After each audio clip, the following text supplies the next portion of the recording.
Okay, we're going to start section 4.4 today. I'm actually going to separate this into probably 2 or 3 videos. So this is 4.4 part 1. We are starting to factor. All right, so here we have FOIL. Hopefully I don't have to really go over this. You should have done this so many times in your past that it's second nature. I just do want to point out that when you FOIL, you will always get 4 terms because the FOIL stand for terms: first term, outer term, inner term, last term. Sometimes, not all the time, but sometimes the O and the I will combine and your 4 terms turn into 3 terms, which makes it a trinomial. It's important to be really good at foiling to be really good at factoring, because factoring is the reverse of foiling. So here we have a couple examples. All we're going to do is simplify them. They are already in factored form. To be in factored form, it can only be one term. And remember, plus signs and minus signs is what separates terms. And since those are inside parentheses, remember they're kind of inside curtains, we don't really see them. So these are one term, monomials, if you will. So I want you to go ahead and stop your video and give these two a try, and then start it back up and follow along with the solutions, see if you got it right. All right, so the first thing I'm going to do is write the x plus 5 twice. And when you're simplifying, you have to FOIL before you distribute. You can only distribute into one set of parentheses. So I'm going to go ahead and FOIL that out.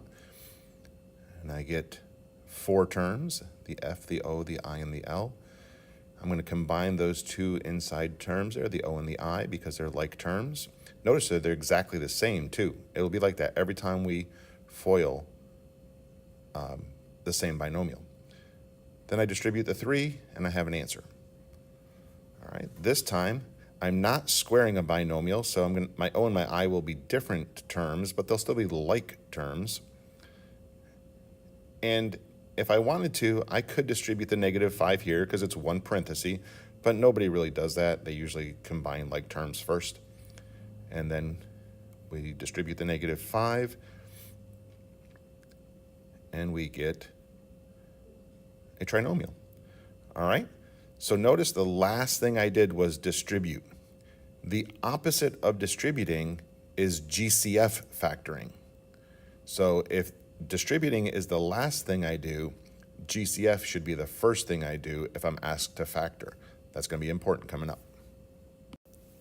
Before we actually get to the factoring, I want to go over some definitions because you're going to hear me say the words terms a lot and the word factors a lot, and we get those mixed up quite a bit.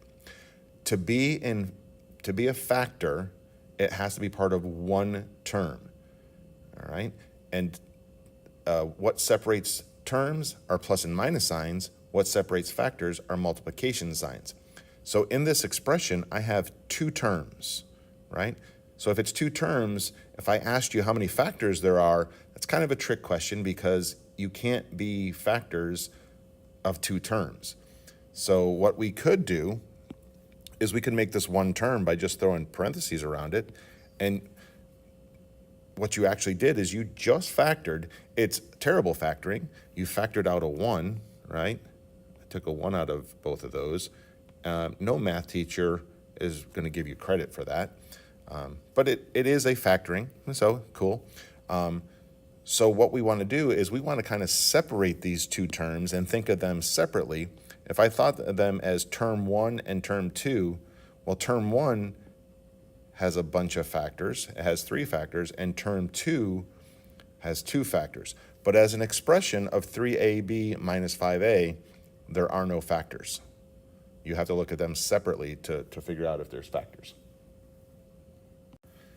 All right, so do we remember what greatest common factor means? We get greatest common factor and least common multiple mixed up all the time. The greatest common factor is normally a smaller number. The least common multiple is normally a bigger number. So I'm going to give you a couple of numbers here.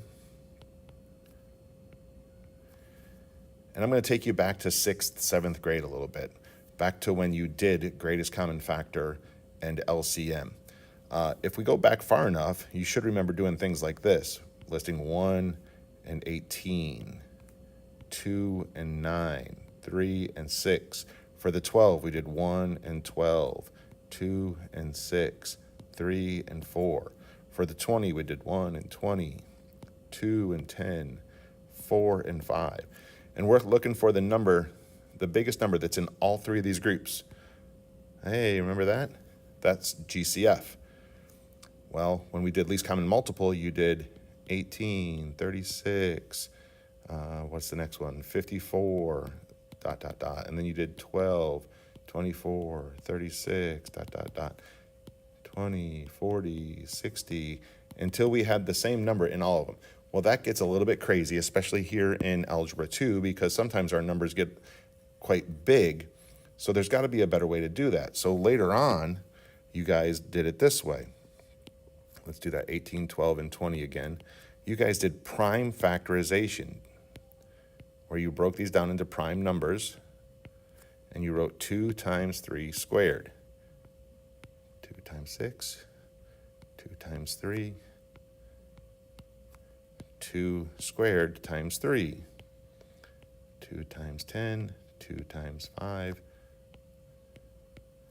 2 squared times 5. I'm hoping that looks familiar. All right, so this is how we do this. GCF, the C and the F, stand for common factors. So if you look at all three sets of those numbers, what factors do they have in common? They have a 2 in common. And since GCF is normally a smaller number, we're going to take the smaller exponent. Well, there's a 2 to the first, a 2 to the second, 2 to the second, 2 to the first. Since that's the only thing they have in common, that is the greatest common factor. Least common multiple is all of those prime factors jump in the pool. So how many different prime factors do we have? I have 2s, I have 3s, and I have 5s. The least common multiple is generally a bigger number. So we look at these prime factors and we take the biggest exponent with each of them. So I see a squared for the 2s, I see a squared for the 3s, and to the first. We throw that in our calculator, and I believe that gives us 180 for our least common multiple. This is going to be important when we get to chapter 8. This is important now. All right, so let's do one. So here I have a binomial, and I'm asking you to factor it. I guess we could just throw parentheses around it, and that would be factored. However, you're not going to get credit for that. We are looking for the greatest common factor. That is the first step of all factoring. So no matter what you do, if it's asking you to factor, you should always look for the greatest common factor first. Well, the two factors are 2 and 3 and an n squared. Here we got a 3 and a 3, or 3 squared, and an n. Greatest common factor is what factors they have in common. Well, they have a 3 in common, they have an n in common, and it's usually a small number, so we take the smaller exponents with those, which in this case are both 1s. And remember, we are undistributing. Distributing is a multiplication process, so undistributing is a division process. So I'm going to take my 6n squared and divide it by 3n, and that's going to give me 2n. Then I'm going to take my 9n and divide it by 3n, and that's going to give me 3. And here is the factored form. There is actually 3 factors here. I have a 3, I have an n, and I have a 2n plus 3 as my factors. So as we move through chapter 4, I'm going to teach you there's 3 types of polynomials that we're going to factor. There is a binomial where there's only 2 terms. There's a trinomial where there's 3 terms. And then there's a polynomial which can have any sets of terms, but we're going to stick to 4. All right, and we're going to learn the different ways that we can factor these types of problems. We're going to start with the 4 terms because there's only one way to factor 4 terms, and that's factor by grouping. Okay, so what I'm going to want you to do is to follow these steps. Step 1 is look for a GCF. So when I look at 5, and I look at 20, I look at 3, I look at 12, do they have anything in common? And in this case, they don't. So we don't have to worry about a GCF. Step 2 is to separate these things, basically cut it right in half and put a box around each binomial. We're turning them into two binomials. Make sure that you are taking the sign in that second box, okay? Now I want you to, the step 3 is go to each box and GCF each box. So now I'm back to this box and I see a 5 and a 20. Well, 5 can go into both of those. I have an x cubed and an x squared. I take out the x squared. So there's my first GCF, okay? And the second GCF, I notice that they can both take out a -3. Now, I will tell you that this is what I usually do, is I'll do the division. I'll put the 5x squared out here, do the division, and get x plus 4.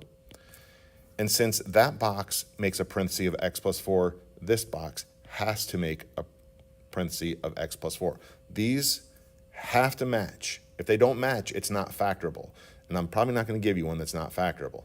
So a way that you can, if you're not sure what the GCF is in the second box, you can always take this number, divide it by this number, and it'll give you the GCF. But just check it with the other one. So if I do -3x divided by -3, do I get an x? I do. So I want you to watch off to the side. I'm kind of backtracking a little bit, but that's okay. If I want to FOIL something, oops, let's not make that a 3. Let's make that a 2. When I FOIL, I'm going to take this 3x right here, and I'm going to distribute it to that. Well, a way we can show distributing is to write it like this, right? And then I could take that 2 and distribute, and it looks like this. Now look, the second step of FOILing could look like this. That's kind of what it looks like over here. I have 2 of the exact same parentheses. Well, where did those parentheses go before I FOILed?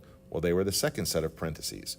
So that kind of tells me that x plus 4 could be that second set of parentheses, which means once you write that down and you write, because remember, we're trying to unfoil this, what goes in this first set is the 5x squared minus 3. Now notice, it's not how I have it written down there, but this is multiplication. It can go in either order. It doesn't matter to me. All right, let's you do one. I want you to go ahead and pause the video here, write this one down, and see if you can come up with the right answer. Make sure you're following the steps. All right, so here we go. Step 1. Step 1 is always GCF. So I notice that 4 can go into all of those numbers. So I'm going to divide it out. All right. And I'm going to come down here to where I'm going to write my answer and put the 4 so I don't forget it, and my 2 sets of parentheses. I'll fill those in later. But a lot of times we'll forget that 4. All right, so now I'm going to box off my 2 things. You don't have to do it this way. You could box it off right up there in the parentheses. All right. And then I'm going to GCF each box. I see x squared, divide it out. Leaves me x minus 5. If that one's x minus 5, I know the other one has to be x minus 5. So -10 divided by what will give me -5? +2. Make sure you put the plus sign. If it was a -2, you'd have to put a minus sign. All right, I put the x minus 5 in that. It means those go away. What's left over is x squared plus 2. And just go down here and put it into your parentheses, and you have factored it. Now, there are going to be some people that forgot step 1. And their answer probably looks something like this. All right, so this is factored, and you would get some credit for this, but you would not get full credit. But if you noticed, you go, hey, wait a minute, a 4 and an 8, that's a GCF, and you take it out there, look what happens. We get the same. So you don't have to take it out first as long as you take it out last. But if you forget to take it out, then you're going to lose partial credit. Okay.